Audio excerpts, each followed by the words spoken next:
লক্ষ্মীপুরের রামগঞ্জে আদালতের রায় পাওয়ার পরেও নিজেদের জায়গা বসতঘর নির্মাণে বাধা দিচ্ছেন বলে অভিযোগ উঠেছে সালমান, ফরিদা বেগম, রেখা বেগম, নয়ন বেগম, নূপুর আক্তার ও শারমিন আক্তারের বিরুদ্ধে।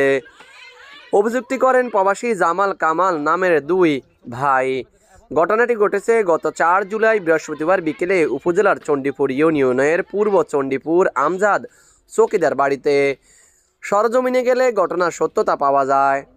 আমরা যখন কাজ স্টার্ট করি তখন তারা ওই যে বললাম না যে ওরা দা শ্রেণী বিভিন্ন ধরনের ওই দেশীয় শস্ত্র নিয়ে আসে, ভাঙতে আসে, এগুলা ধরপাট ফিট করে সবাই আসে। তখন আমাদের ওই যারা কাজ করে তারা ভয়ে পালাই যাগিন, যারা কাজগুলা আমরা সরে যাগিন, আমাদেরকে নারী নির্যাতন মামলা দিবে, মিথ্যা মামলা দিবে, এই ধরনের এগুলো তো ভিডিও আছে, এই ধরনের হুমকি দিতেছে। তার কারণে আমরা ভয়ে আমরা এখান থেকে চলে যাই। ভুক্তভোগী প্রবাসী জামাল হোসেন জানান, আমি এবং আমার ভাই কামাল আমরা দুজনই প্রবাসে থাকি। ছুটিতে এসে আজ প্রায় 6 মাস ধরে নিজেদের জায়গা নিজেদের বসতঘর নির্মাণ করতে পারছি না।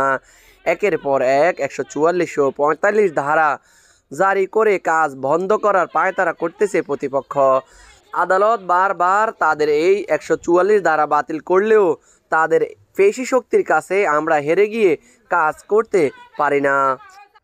আমরা কার কাছে বিচার চাবো? এটা সেখানে কোর্ট থেকে বারবার একে একে 4টি আমাদের পক্ষে আসে, বারবার তাদের কোনো মামলার ধরন ঠিক থাকে না, বারবার আমাদেরকে হয়রানি মামলা করতেছে। তাদের এই ইঙ্গিত দেখে তাদের পিছনে কারা সেটা দিতেছে। এই কিছু মহিলার কারণে আমরা মহিলার সাথে কিভাবে ভাই আমরা তর্ক করতে পারি? আমরা মহিলার সামনে গেলে ওরা দা চিনি নিয়ে আসে। আমরা এই মামলা ভয়ে আমরা পিছনে চলে যাই। তারা আমাদের সীমানার টিনগুলো প্রকাশ্যে দিবালকে ভেঙে দেয়। আমাদের উপর হামলা করার চেষ্টা তাদের অব্যাহত রয়েছে। তারা আমাদের বসতঘরের ফিলারের কাঠগুলো ভেঙে নিয়ে যায়, ঘরের ভিতরে ঢুকে ভয়ভীতি দেখিয়ে টাকা পয়সা ও স্বর্ণ অলংকার নিয়ে যায়। আমরা প্রবাসী হিসাবে একেবারেই নিঃস্ব হয়ে গেছি।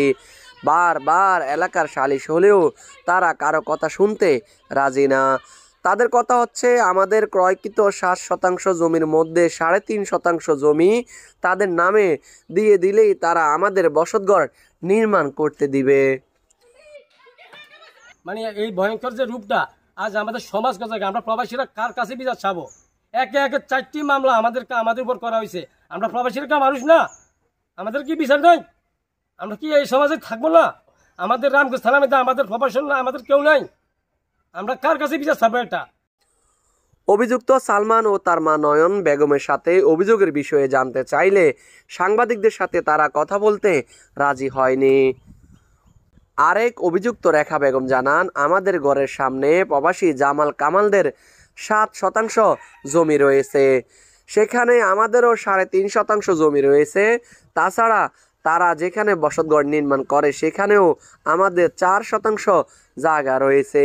আমাদের জায়গা আমাদের বুঝিয়ে দিয়ে তারা তাদের বসতঘর নির্মাণ করুক, আমাদের কোনো আপত্তি নেই। স্থানীয় ওয়ার্ড মেম্বার তসলিম হোসেন জানান, বারবার আদালতের রায় পাওয়ার পরেও কেন বা কোন কারণে জামাল কামালরা তাদের নিজস্ব জায়গায় বসতঘর নির্মাণ করতে পারতেছে না। তবে প্রতিপক্ষ বারবার তাদের বাধা সৃষ্টি করতেছে বলে আমাকে জানিয়েছেন জামাল ও কামাল দুই ভাই।